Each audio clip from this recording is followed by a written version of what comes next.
En attendant le contre-la-montre des municipales 2014, Dominique Rousseau et son équipe présentaient à la presse ce jeudi 24 octobre ce qui marque, selon le maire, le repositionnement de Bergerac après la Félibrée 2013, à savoir la venue du Tour de France à Bergerac en juillet 2014. Pascal Chanteur, adjoint délégué au sport, avait réuni autour de la table d'anciens compagnons de route, actuellement représentants d'une équipe cycliste, de la société organisatrice du Tour de France et de l'Union des cyclistes professionnels.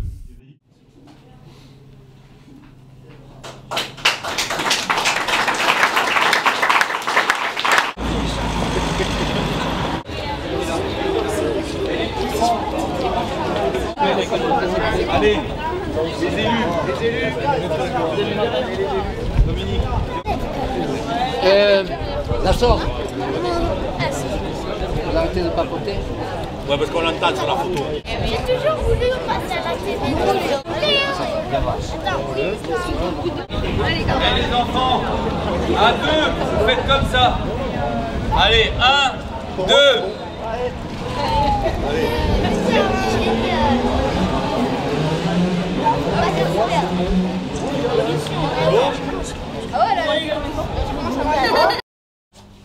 Aujourd'hui, dans le peloton, vous avez des gamins qui ont un peu plus de 20 ans. Dans mon équipe, j'en ai plusieurs qui ont entre 20 et 25 ans. Si vous avez acheté le journal L'Équipe hier, il y avait 8 jeunes coureurs français qui étaient à la une du journal L'Équipe. Ils avaient entre 20 et 25 ans.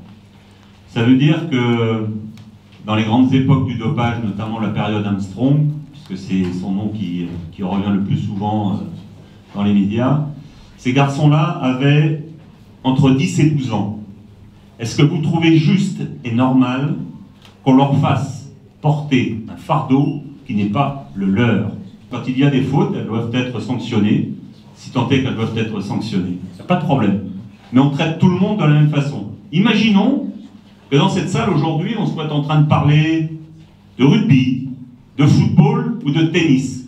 Est-ce que vous auriez eu les mêmes questions? Je ne crois pas.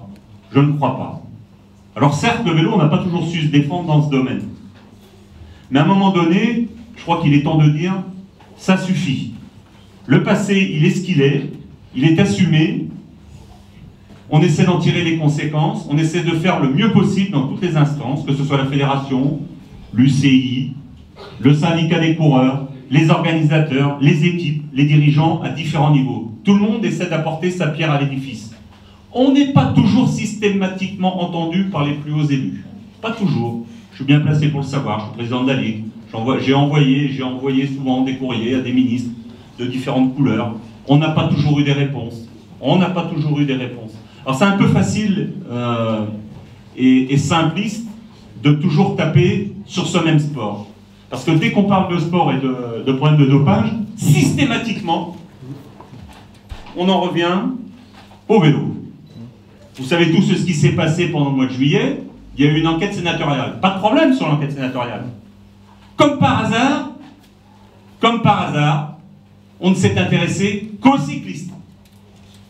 Il me semble qu'il y a eu des événements sportifs en France pendant de nombreuses années. Et pas que des petits. Pas que des petits événements. Comme par hasard, tout a disparu. Je voudrais quand même ajouter autre chose.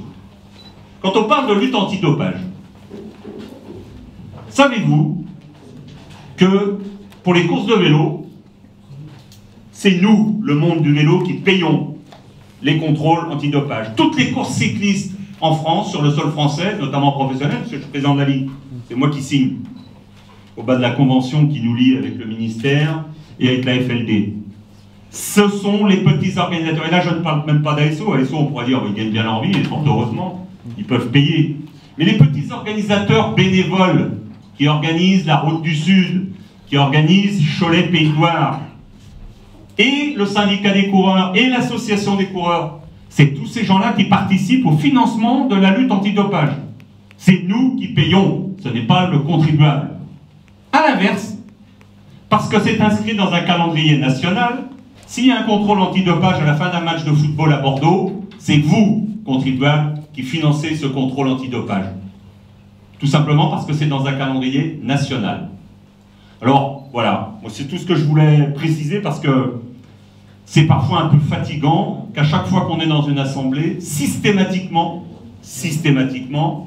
alors il y avait une époque où ça valait c'était peut-être légitime qu'on en parle. Sans doute, ça nous a sûrement permis d'avancer. Mais à un moment donné, il serait bien aussi qu'on traite tous les sports et tous les citoyens de la même façon. Ce n'est pas parce qu'on est coureur-cycliste qu'on est un sous-citoyen ou un sous-homme. J'ai œuvré pour que la candidature de Bergerac puisse être une bonne et crédible candidature. Et après, je pense que les gens à qui j'ai pu prononcer le mot de la ville de Bergerac, ça les a touchés et tant mieux. Qu'est-ce qui est le plus dur pour arriver à convaincre l'organisation de faire venir le Tour de France dans une ville de 30 000 habitants? Non, je pense que déjà les infrastructures, on les avait. Ça, c'est important. Ensuite, ce qui est vraiment important, c'est que ASO, le Tour de France, aime venir dans des villes moyennes ou dans des petites villes parce qu'ils ont la sensation, et je pense réelle, que les villes se mobilisent autour de cet événement qui est un événement populaire, comme on a pu le dire tout à l'heure. Donc ASO est très regardant par rapport à ce genre de capacité de ville, de population. Donc voilà, après, bien sûr, je pense que le fait qu'on œuvre dans le vélo depuis des années fait qu'on a une oreille un peu plus attentive. Mais la priorité des priorités pour le Tour de France reste quand même le parcours. On aurait dû avoir le Tour de France l'année dernière pour le 100e anniversaire. On n'a pas pu l'avoir uniquement sur un problème de parcours, parce qu'il devait remonter assez rapidement sur la Bretagne. Et c'est pour cela que le Tour de France n'a pas pu passer à Bergerac. Mais Christian Prudhomme m'avait promis pour donc le 100e, mais vu que nous ne l'avions pas, il m'avait dit: écoute Pascal, sache que je serai très regardant et tout ce que tu pourras nous apporter comme élément sera regardé avec attention. Nous avons une arrivée et un départ de contre-la-montre. Le seul contre-la-montre du Tour de France 2014. Voilà, c'est bien que c'est vous qui le disiez. Donc c'est super. 2 nuits d'hôtel pour les coureurs prendront l'avion de Bergerac. C'est quand même quelque chose d'important parce que, outre le côté sportif, ce qui est important, c'est le côté économique. Ça ne doit pas être uniquement un budget de dépenses. Alors justement, vous avez parlé de retombées tout à l'heure, vous avez parlé d'un investissement multiplié par entre 4 et 10 pour la ville de Luchon. Mais il est quand même difficile sur les années suivantes de savoir si c'est vraiment des retombées du Tour de France en fait. C'est difficile à estimer tout ça. Alors, pas tant que ça. Parce que Bergerac l'avait déjà fait après 1994 au sein du syndicat d'initiative. Quand les touristes venaient, il leur faisait remplir un formulaire pour leur demander pourquoi, comment ils étaient venus sur Bergerac et par quels critères. Et il y avait différents choix de réponses et beaucoup de réponses revenaient sur le Tour de France. Une personne m'a dit tout à l'heure que rien que sur la journée d'hier de la présentation du Tour de France à la télévision, sur une durée d'1 heure, la ville de Bergerac a été citée 40 fois. Est-ce que vous pensez, un autre jour de la semaine post-présentation du Tour de France, la ville de Bergerac aurait été citée ne serait-ce qu'une seule fois? Non, par un événement dramatique, pas vraiment. Comment... Donc il y a un côté marketing, un côté sportif, il y a un côté financier. Est-ce qu'on peut rappeler quand même le coût parce qu'il y a une question qu'on peut se poser. Est-ce que vous payez à ASO? Comment ça se passe? C'est-à-dire qu'est-ce que la ville doit investir et pourquoi? Ah ben oui, il y a un budget pour avoir une ville d'arrivée et une ville départ. C'est 160 000 €, il n'y a rien à cacher. Mais 160 000 € c'est quoi par rapport à l'impact que ça va nous apporter? Quel que soit le nombre d'habitants, c'est ville de départ et d'arrivée, 160 000 €. Ville de départ, ville d'arrivée, vous avez un prix pour une arrivée et vous avez un prix pour un départ.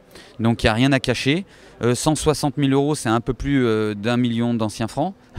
Et donc à partir de là, quand je vois les montants astronomiques uniquement pour des études dans certaines boîtes de communication ou certains médias, quels qu'ils soient, c'est totalement dérisoire. Je le dis, pour beaucoup de gens, c'est une somme, parce que c'est une somme, mais par rapport à l'impact et à l'investissement, ça n'en est pas. D'accord. Juste 2 petites dernières questions. Vous avez organisé un comité d'organisation, je crois, avec des bénévoles. Donc quels sont les objectifs et quelles sont les actions que vous allez mener avec ce comité? Les objectifs, ils sont très simples. C'est de centraliser un certain nombre d'idées des uns et des autres. Au sein de cette organisation, pas commission, comité d'organisation, des gens de tout milieu, pas uniquement du monde du cyclisme, parce que c'est important aussi d'avoir un regard extérieur, vont en faire partie. Et à partir de là, un certain nombre de commissions vont émaner des réflexions. Et à partir de là, on fera le travail pour essayer de mobiliser tout le monde. Vous avez dit tout à l'heure, on ira voir tous les bergeracois. Tous, que ça soit le monde associatif, que ça soit les enfants au sein des écoles, parce qu'il y a plein de choses à organiser, des jeux concours pour du dessin. Ce que j'aimerais, c'est qu'il y ait des enfants, lorsqu'ils auront 22, 23 ans, pourront dire ben, j'y étais. J'ai participé au Tour de France lorsque j'étais enfant dans ma classe, et ça c'est magnifique. Justement, dernière question, on s'arrêtera là. On a parlé d'images, vous venez de parler des enfants, de rêves, de souvenirs. Vous, est-ce que vous avez un souvenir de votre premier Tour de France, mais pas le vôtre, enfin le Tour de France sur lequel vous avez œuvré, mais en tant qu'enfant, et quel était votre coureur préféré? Bien, à l'époque, j'ai vu passer le Tour de France à Bondy, en Seine-Saint-Denis, et j'avais 8 ans. Et j'avais 8 ans et c'était Bernard Hinault. C'était Bernard Hinault qui avait déjà le maillot jaune parce qu'il avait gagné le prologue à Rosny-sous-Bois. Vous voyez, je me rappelle de tout. Et ce que j'aimerais, c'est que tous nos enfants de Bergerac se rappellent qu'à un moment donné, ben, ils ont vu passer les champions. Parce qu'il ne faut pas l'oublier, ils vont peut-être même avoir la chance de pouvoir leur serrer la main. Voilà, c'est pas si souvent qu'on puisse serrer la main de Roger Federer dans le tennis ou de Ibrahimovic dans le football. Et bien là, ils pourront le faire. Bien, Marc Madiot, bonjour. Donc, vous êtes directeur sportif de l'équipe La Française des Jeux. Tout à l'heure, pendant la conférence de presse, j'ai posé une question sur le dopage. Vous avez réagi. Vous avez donc le sentiment que le monde du vélo est particulièrement stigmatisé par ce phénomène qui touche tous les sports? Le phénomène touche tous les sports. Alors c'est vrai qu'il y a eu de gros problèmes dans le cyclisme de par le passé. Néanmoins, on fait porter un fardeau aujourd'hui aux jeunes cyclistes, un fardeau qui ne leur appartient pas.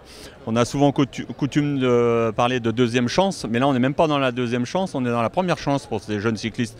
Donc la moindre des choses, ce serait de veiller à un traitement équitable entre tous les sports. Quand on parle de dopage, quand on parle de football, quand vous interviewez des footballeurs, des tennisman, des joueurs d'échecs ou n'importe quel sport, qu'on aborde les mêmes questions avec la même vigueur.